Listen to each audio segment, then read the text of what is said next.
Good evening, everyone. Welcome to the Agriculture and Aquaculture Subcommittee. It is March 4th, 2026. And I just wanted to start by reminding everybody that if you would like to be a floor leader on a bill, please let me know. I believe that Mark is going to be doing a boot camp for floor leaders. So he wanted to know who was doing what. And anyway, there are options up for grabs, or there will be anyway. So I wanted to start with House Bill 784, aquaculture, placement of shellfish, bags, nets, and structures on submerged aquatic vegetation extension. Patrick, can you let us know what the bill is all about? Yes, excuse me, yes. This goes back 2019 when we started having some issues with aquaculture, which produces good water quality, clean water, fresh water, and as a result can tend to attract SAVs. Now, we have laws in place to protect SAVs. You can't place structures or things on SAVs, including aquaculture equipment. So we kind of had a conflict of laws.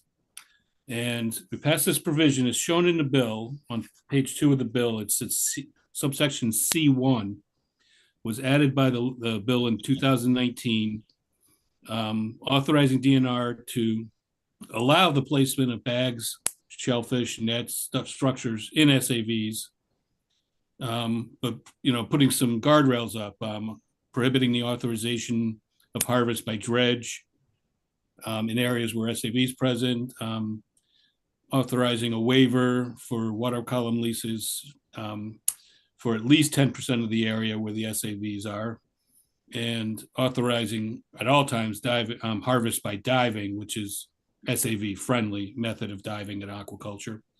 So this provision was subject to a sunset. The sunset has been extended once, and this bill extends it another time for another 3 years till 2030. Okay, is there discussion on the bill?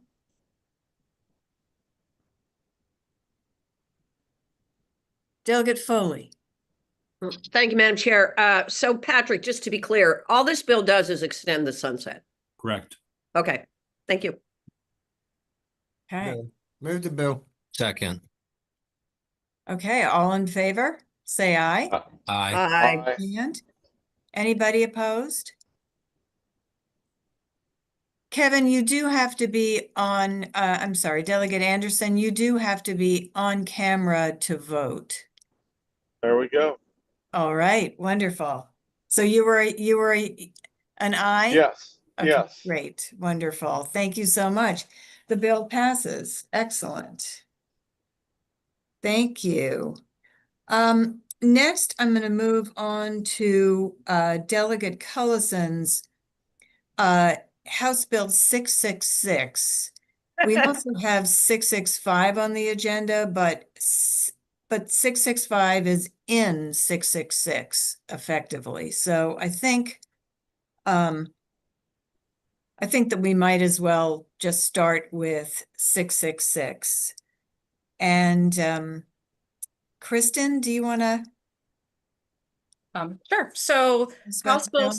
yeah. So House Bill 666 is doing a few different things involving research facilities and testing facilities that use animals. I'm not sure if Chair Ziegler, if you saw I sent you a copy of a reprint where I was incorporating some of the Maryland veterinary,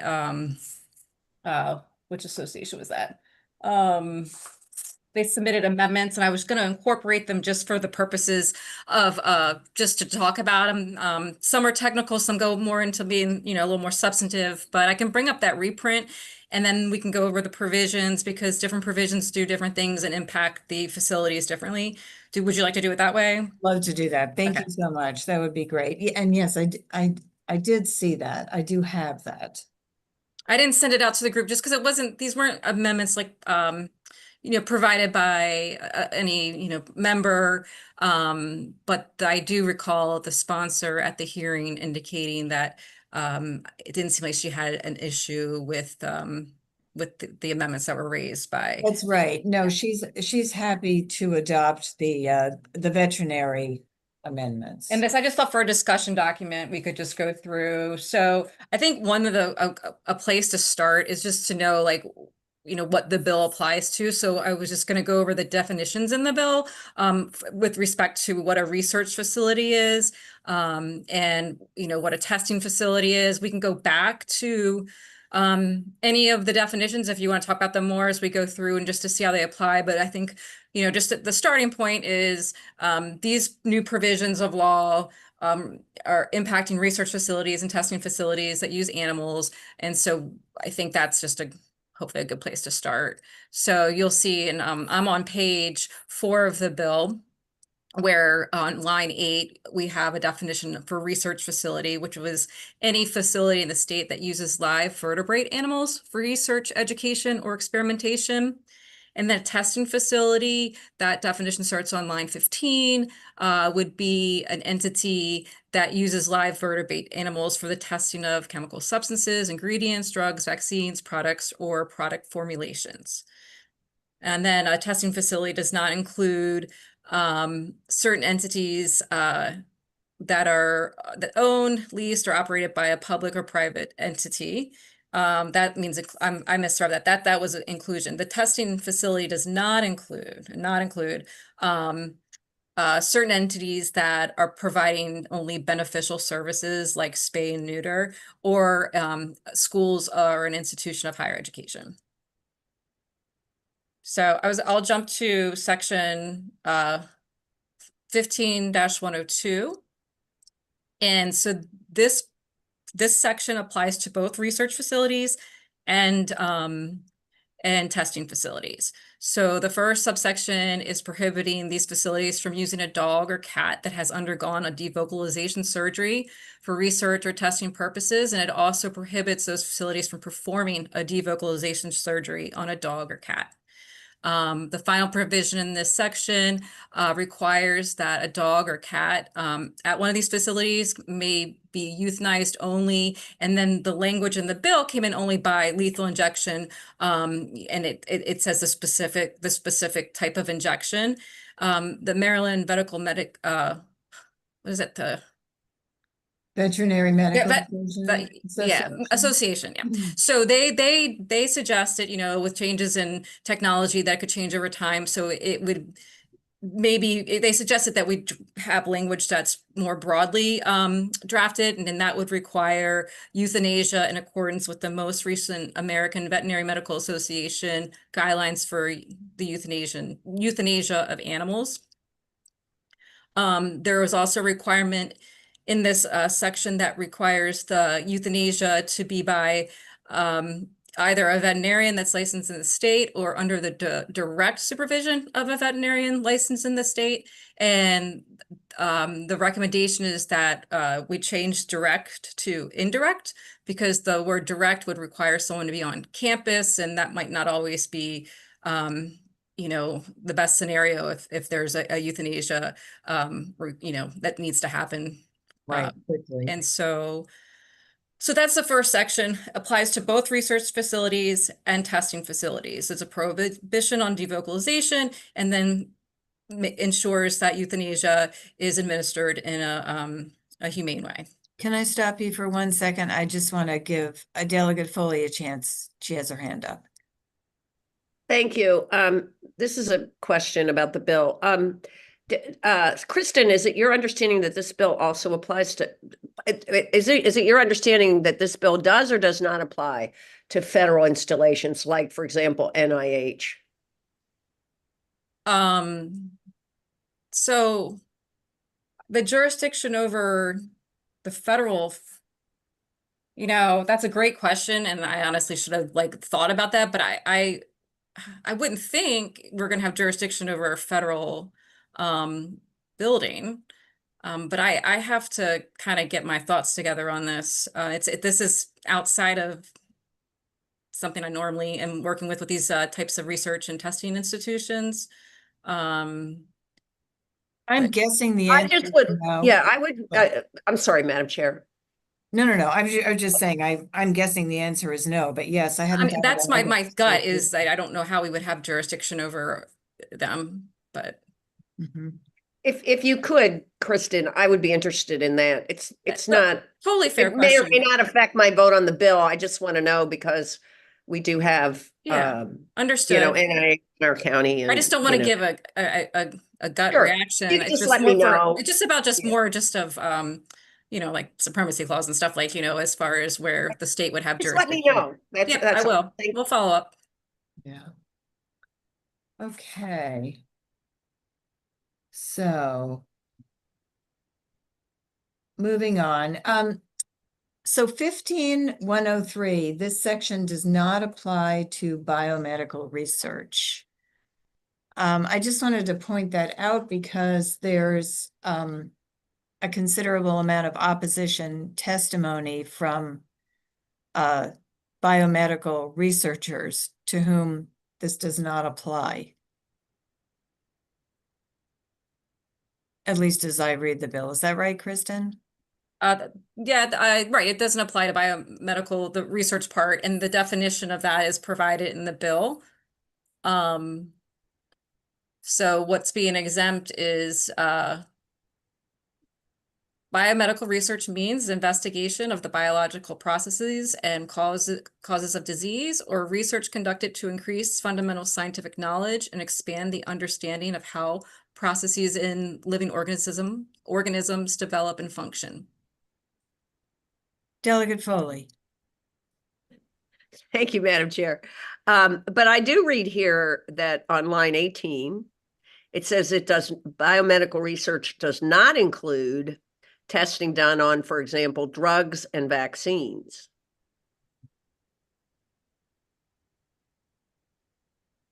My understanding is that the bill essentially applies to facilities that are doing research on products. So it's not the more basic research, but it does say, you're right, it does say drugs and vaccines. I mean, it defines Well- biomedical research, and then it says biomedical research does not include. Right, So isn't it? that would make it seem like they would be included in the bill. That's my question. I think to the extent that they're a testing facility and those components of the testing does look like it would come under the bill. But the research part, before, I guess that you're bringing the product out type of thing. Mm-hmm.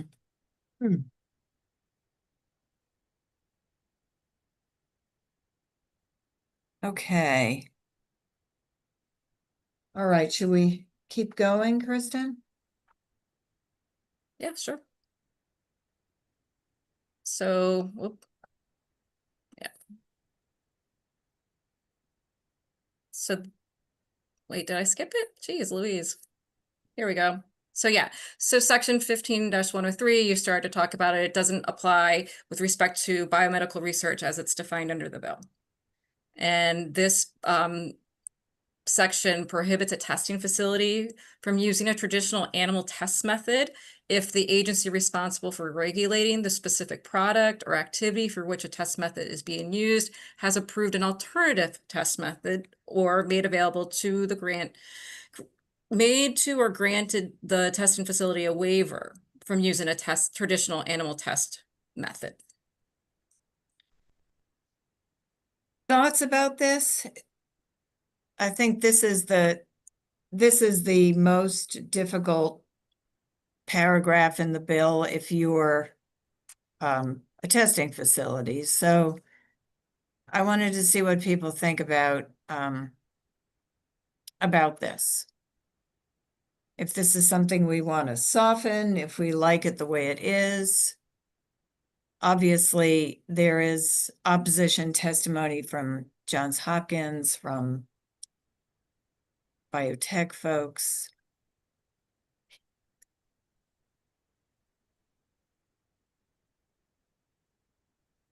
Thoughts? Anybody? I guess not. Okay, well. I think Delegate Jacobs has his hand up. Oh, I'm sorry, didn't see that. Delegate Jacobs. My screen's a little funky tonight for some reason. It's tired or something. I don't know. I I'm tell right you, there with it. Madam Chair, I wanna make a call tomorrow to Matthew Weeman. I know him very well. And I want to talk to him about this bill before I vote on it. Who is he, just out of curiosity? He's the legislative committee chair, board member. He's the one that's signed the document from the Maryland Veterinary Medical Association. Oh, okay, okay. So I've got some questions, and I really need, and I really should have called him before this meeting, but just didn't get the chance. Well, this is just for discussion. I was not planning to vote on this bill Yeah, tonight. well, I've just got a couple questions I want to get some clarification on Absolutely, from him. absolutely. I know him very well, and he signed, his name's on this letter, and I want to clear a couple things up. I think that would be very valuable. Thank you. Appreciate that. Absolutely. Anybody else have any thoughts so far they want to jump in with? Okay, let's press on.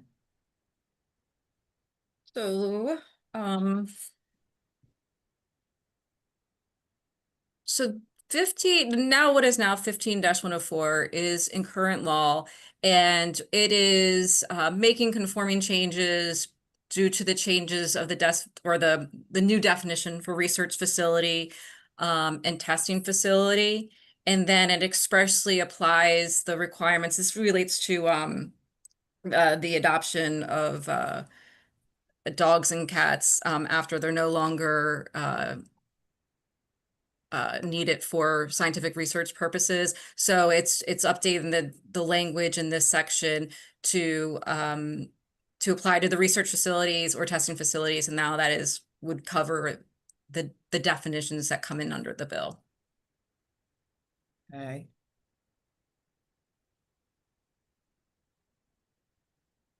Okay. So much of the reporting they do already to some extent, correct? So the reporting, oh yeah, so there's some of the reporting is required under federal law or regulation. So the reporting provisions, I'm bringing them up now here too. And one of the things that Maryland Veterinary Medical Association got back to us had to do with the fact that, for example, this information that's reported to APHIS and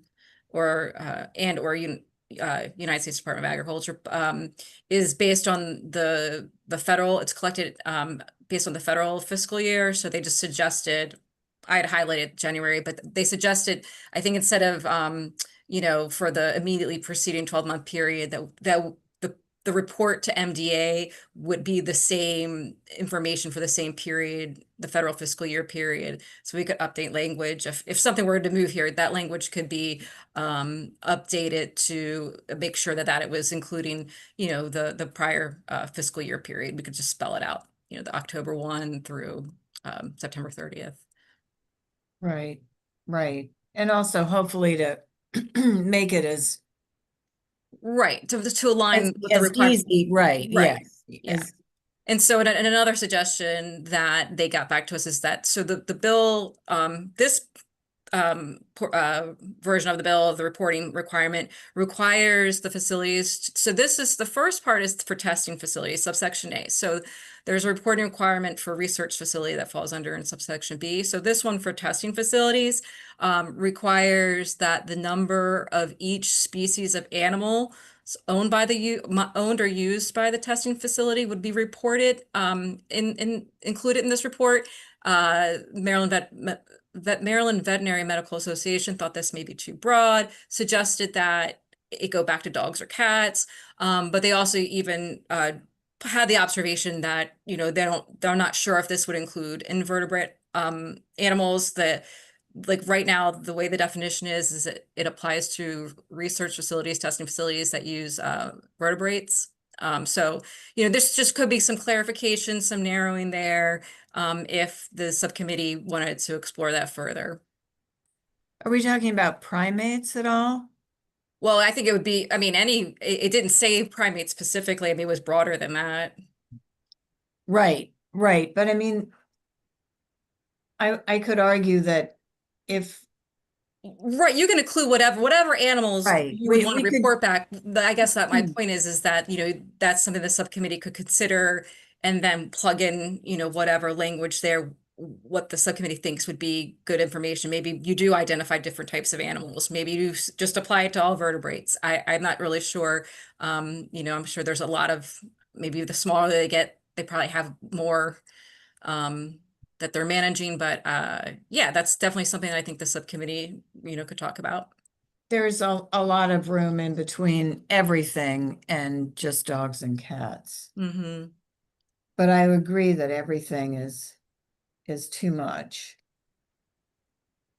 And moving on further. So then it would require that the number of dogs or cats that are released to animal rescue organizations under current law, that the names of the animal rescue organizations to which the dogs and cats were released, that's included in the report. So that would be the current law requirement is to adopt out the animals, and this is just requiring that these facilities report and provided that information to the Department of Agriculture.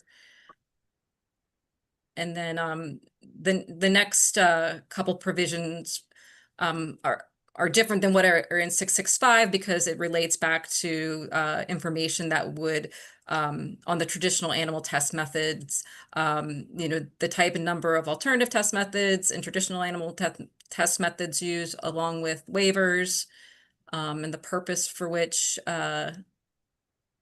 any tests conducted using alternative test methods or traditional animal test methods, that would be reported back. And so then for the research facilities, their reporting requirement is narrowed to the number of dogs and cats that basically were adopted out, and then the information about animal rescue organizations. The department also then would have to aggregate the information and post a report on their website. And the feedback that we received from the Maryland Veterinary Medical Association was that this the information should not have identifying information posted publicly. And then similarly, the information that's being maintained by the Department of Ag, that wouldn't be, the identifying information would not be subject to disclosure under the Maryland Public Information Act. Right, and the sponsor has accepted that. I think that seems sensible too. Yeah, and again, this was just language I was just plugging in, just just for the purposes of discussion. If anything can be modified more, of course. Absolutely. So I see that we have Stacy Volodin on the call, and I just wanted to ask her if she could say a little bit about what I consider to be the most difficult or sort of the heart of this bill, which is prohibiting the use of a traditional animal test method if the appropriate federal or state agency has approved the use of an alternative test method. So can you say something about what we're talking about here, what's available, what the alternatives are? Absolutely. I'm happy to. Thank you so much for having me here tonight. May I answer the amendment discussion? May I address that as well? Sure. I want to say Delegate Collison advised she was open to the amendments, but some of these are not intended. I don't think every single one of these was intended to be incorporated. So just if we could have discussions at a later time about that. Absolutely. No, Okay, thank you so much. This wasn't just a discussion document for sure. Yes, it's Okay. just, and this is just, we're not going to vote on this tonight. Thank you. The one that I was saying she accepted in our hearing was to not identify the testing facilities because of the fear of protests and so on. Yes. Regarding the alternatives, the main two that I go back to because they're the easiest to understand, I believe, would be AI is absolute, and computer modeling is absolutely being used currently in the space, as well as something that's very interesting called organs on a chip.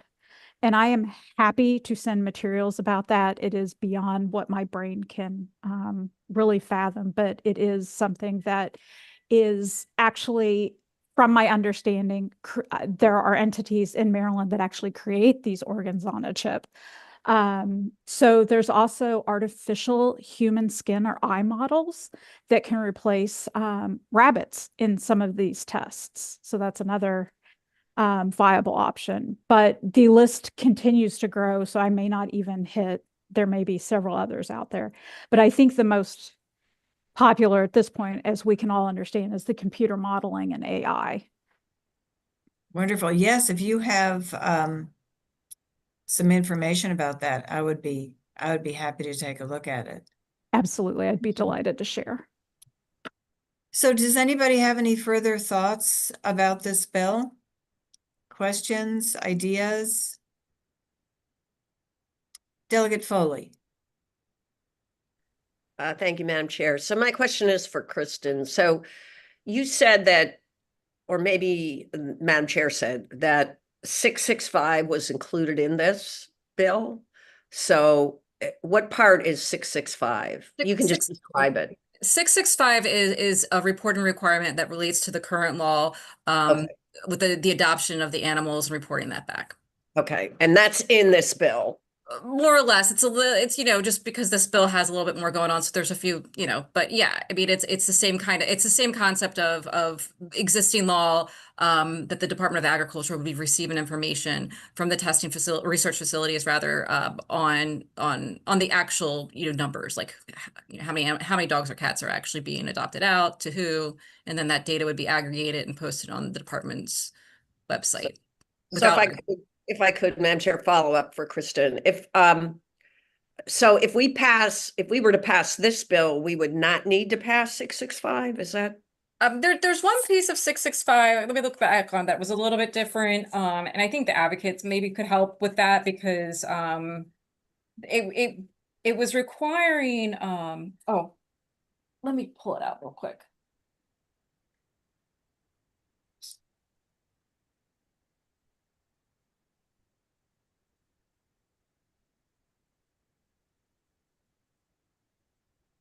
I know it confused me during the hearing when she Yeah, so it requires that the number of dogs and cats that are reported back to the department. The department would still be required to aggregate this information and post it on their website. But then there was also a requirement that said that that would apply to schools or an institution of higher education that uses animals for the same purposes as a research facility, that they would report back on the results of any inspection of the school or the institution of higher education performed by USDA or any other federal agency. The report. So I guess if there were any, they would have to report back if the federal agency found any violations. I don't know enough about that piece. If it should be, if it's different now with the way that you're defining research facilities and testing facilities on the new bill, if it's just a little bit of a different situation, I'm not really sure. Do we have somebody on the call who can address that among the advocates who are with us? I'm happy to. Okay, great. Thank you. So yes, the reporting for the universities that do the testing, we do have that laid over. It's language that was carried over from last year's bill. And the idea behind it is, since taxpayer funds do go to these schools, we would like to see some transparency in understanding the conditions in which these animals are tested upon, since essentially taxpayer funds are going to potential animal testing. I do want to make it very clear, hands down, that universities are exempt from the alternatives portion of 665. The reporting is the only mechanism that affects our universities. Okay. Delegate Foley. Thank you, Madam Chair. Well, do we want to fold that into this bill? Stacy. that would be, I think, the most ideal scenario if you are open to that. Thank you. Thank you. Okay, any further discussion on the bill? We are gonna hold this over and revisit it next week, if that's okay with everybody. Thank you very much. Thank you, Kristen. And now we're gonna go to, I think we'll leave 6 to 65 alone because it really is part of it.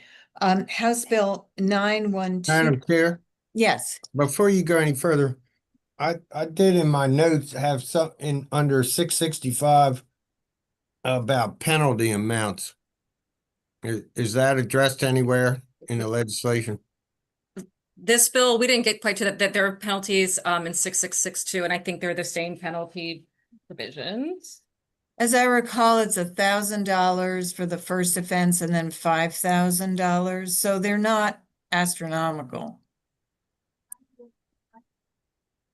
All right, thank you.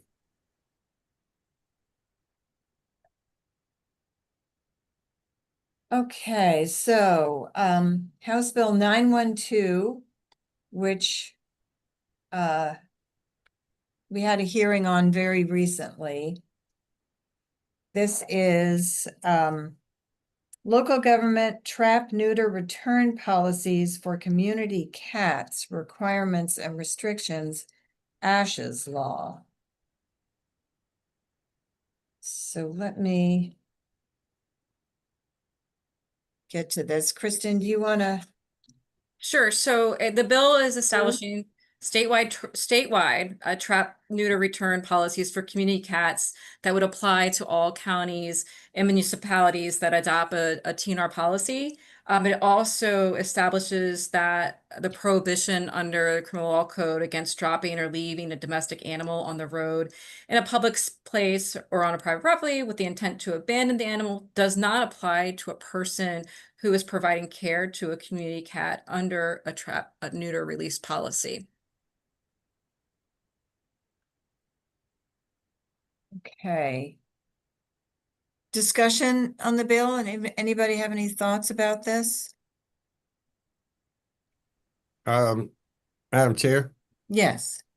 I think Delegate that Jacobs. I know that Mako and PETA and Montgomery Bird Club or whatever it is were in opposition, and I had my notes something about Mako amendments, so I don't know if there's amendments offered by Mako. I don't think we've received language, but yeah, Delegate Jacobs, I think they were concerned about the prohibition on having a registration requirement for someone who's a caregiver under a trap, neuter, release program. But the unfavorables they have different reasons for their unfavorable. But that was Mako's. So are we doing anything to address Mako's concerns? I think the bill right now is just being up for discussion. So there's no amendments. We haven't received any amendments from anybody. Okay, all right, thank you. Yeah, I don't know if they're planning to send amendments.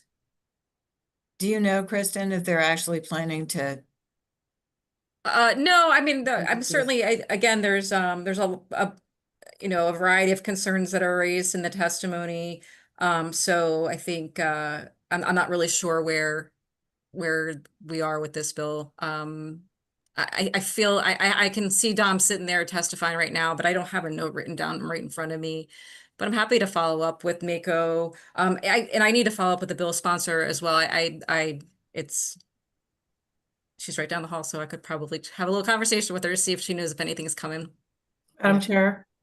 Yes, Delegate Lewis. Yes, thank you, Madam Chair. Thank you, Kristen. Could you just state in plain language again, Kristen, what the bill does?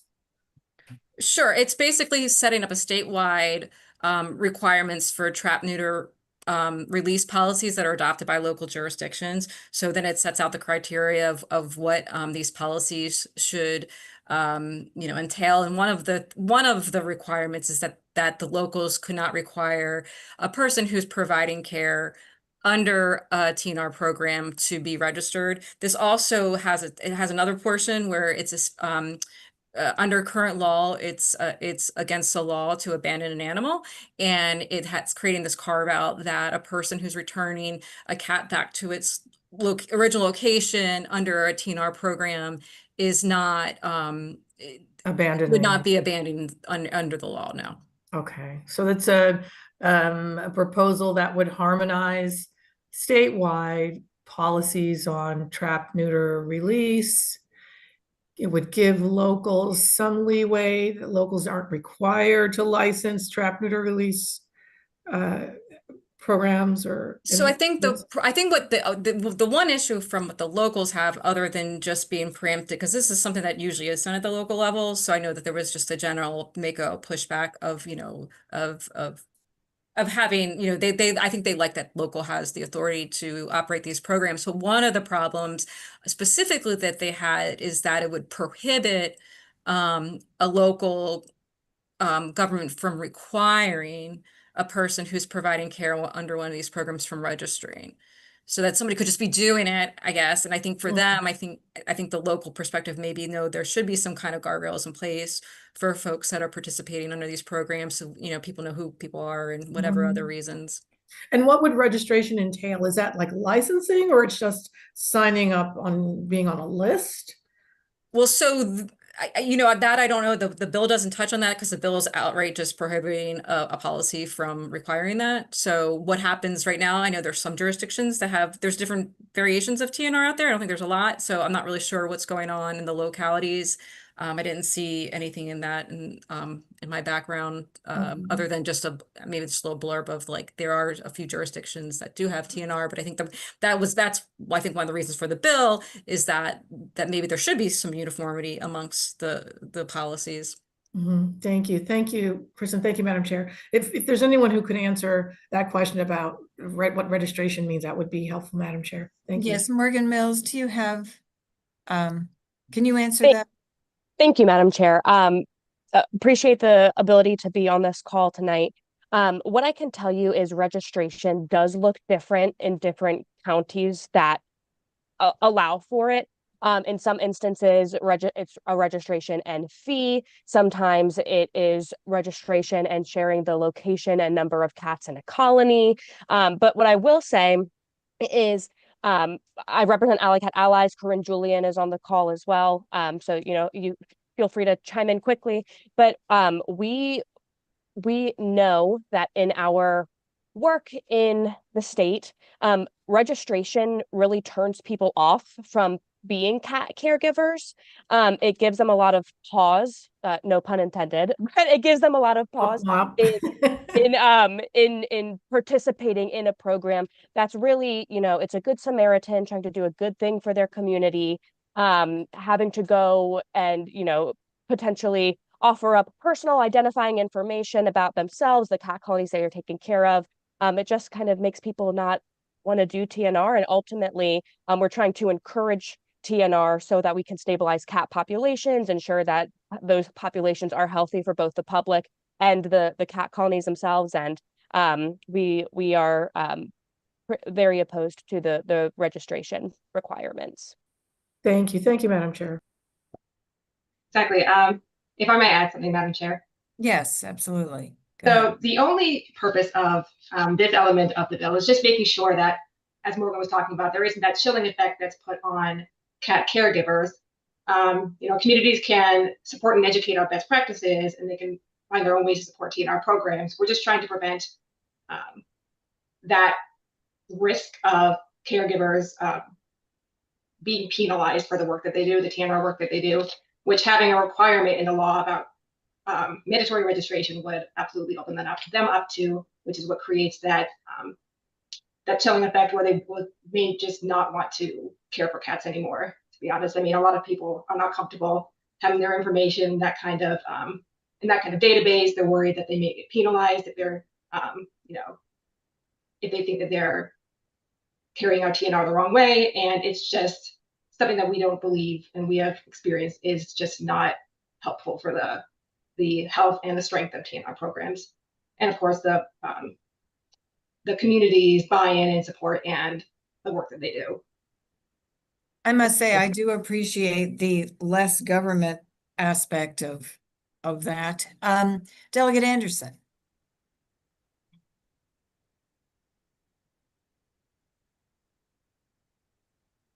You're on mute, Delegate Anderson.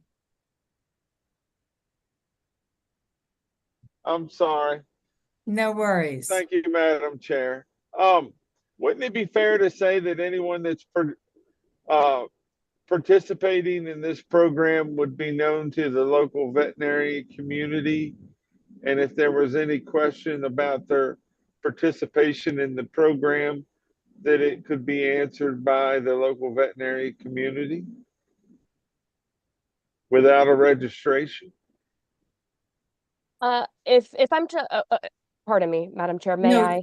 Yes, absolutely. Please answer that. That does seem logical. If I am understanding your question correctly, Delegate Anderson, then the answer is yes. These caregivers are humanely trapping the cats and then taking them to their local veterinarian or to the local SPCA to get these animals vaccinated, spayed, and neutered. Obviously, you know, when you go to drop a cat off, you have to leave your name and phone number so that you can come back and pick the cat back up. So yes, in a sense, there is, you know, that I don't want to say record, but there is the ability there for the local veterinary community and SPCAs to kind of have a awareness of who is, you know, a cat caregiver. So if we had a bad actor, we have a process that we're fairly confident in of weeding them out. If you understand, right? I would say that's fair. Correct. Yes, I would say that's fair. Okay, thank you. Delegate Jacobs. Thank you again. Well, I was mayor years ago. I did support this process, and we had in my hometown where I was mayor of, I think we had 3 colonies that were taken care of by a cat rescue at the time. You know, they did all the work, and they did a great job, and I supported them. And I do support the concept of it, but I also understand, coming from local government, that if that local government would want a registration, I think they should be allowed to have it. I don't think it should be mandatory, but I think that these, you know, every municipality and county has their own governance, and you know, if it's something that they require, just for the reasons that Delegate Anderson brought up, you know, if you got a bad actor, and I know the vets are involved because you have to take them there to get the spay and neutering done, but you know, I support the you know, what we're doing, but I also understand that there may be some that want that ability, and I think that's what Mako's concern was. You know, Well, maybe we should ask. I'm not saying it should be mandatory. Mhm. I'm just saying that if the municipality or county required it, I think they should be able to do it. That it shouldn't be just flat out waived. You know what I mean? Yeah, I wonder if there might be an amendment that could satisfy the idea that, you know, there are circumstances under which, or places where it might make sense to have a registration process. Well, I'm not saying that it needs to be mandatory. Right. No, I understand I'm that. just saying that there may be some that want that ability, and I would hate to see us just say, no, it doesn't exist. You don't want it to be prohibited, Right, either mandatory or prohibited. right. Understood. Other thoughts? Anybody else? Madam Chair? Yes, Delegate Lewis. Thank you. I appreciate the train of thought, Delegate Jacobs and Delegate Anderson. Like you mentioned, I'm also thinking about local customizing policy to suit local conditions. I learned something really interesting today from a delegate who represents a jurisdiction very different than mine, that, the very legitimate different needs. And so I'm just wondering if anyone on the call could help us understand, because I was not aware, and I have friends who do animal rescue, like they go to other countries and bring animals back, like really committed, wonderful, good people. I did not know that there was a sense in the cat rescue community that was reluctant to do something pretty innocuous, not unusual, like registering. I did not know that. And I wonder if there's anyone on the call who could really help us understand that, in light of the reality that locations are different, that some localities might have, frequent bad actors or something bad going on there. They need a little bit more oversight. And others have a well-developed, trusting ecosystem of cat rescue.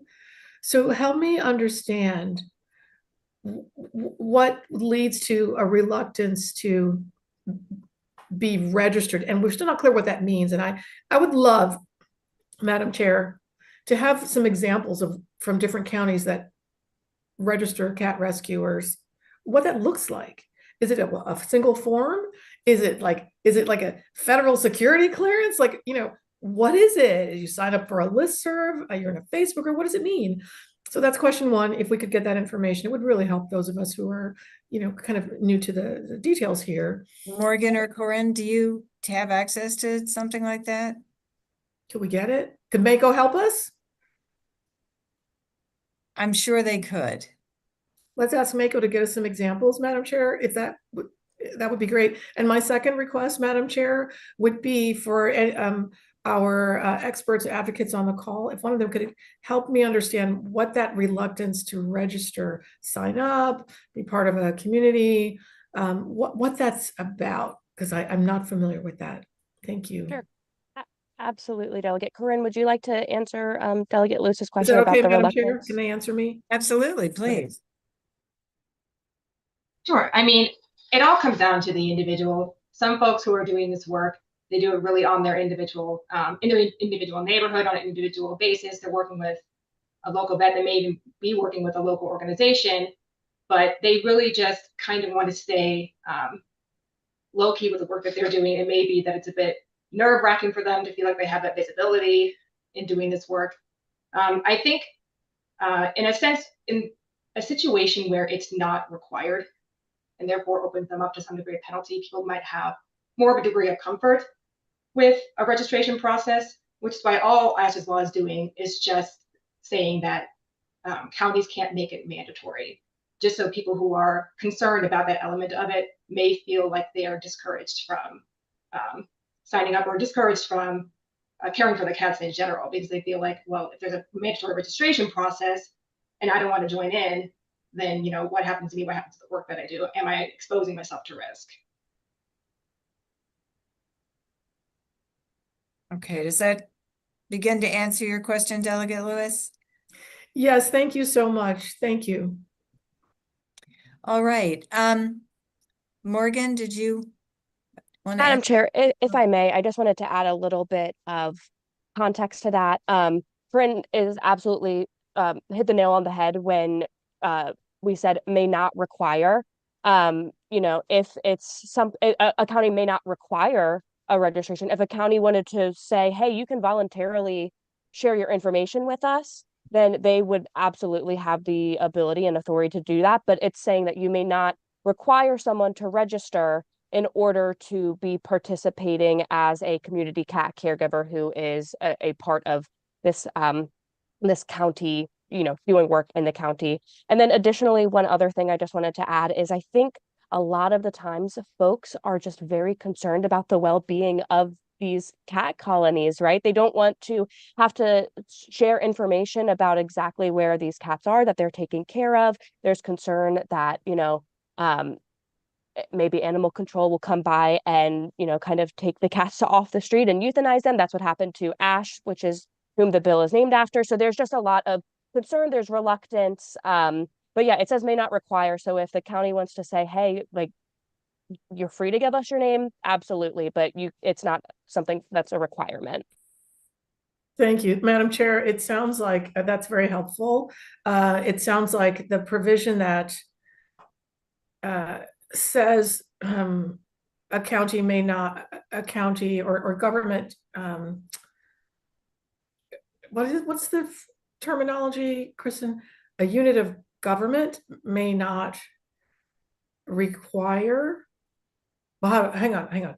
A unit of government may require, is that, how do we make it as open as possible? What Delegate Jacobs was saying, because I feel like, I'm sorry to like drag this on, but Yeah, it so seems- I was on mute. I'm sorry. So there's specific language in the bill right now that says that a local law that establishes a trap neuter return policy may not require any registration or certification process for a community cat caregiver.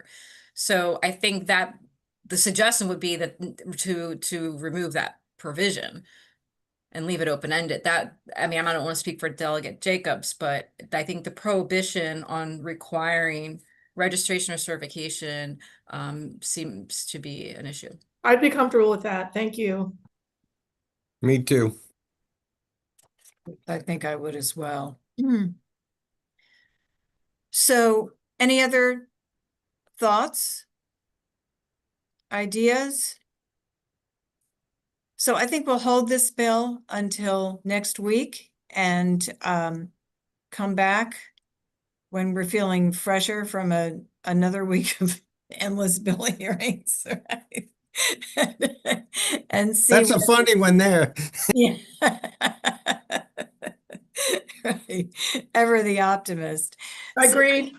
We can give it some more time. We can give it some more time. All right, wonderful. Thank you so much to Corin and Morgan for helping us out on the call. I really appreciate it. Do I have a motion to adjourn? So moved. Second. That is all. We are adjourned. Have a wonderful evening.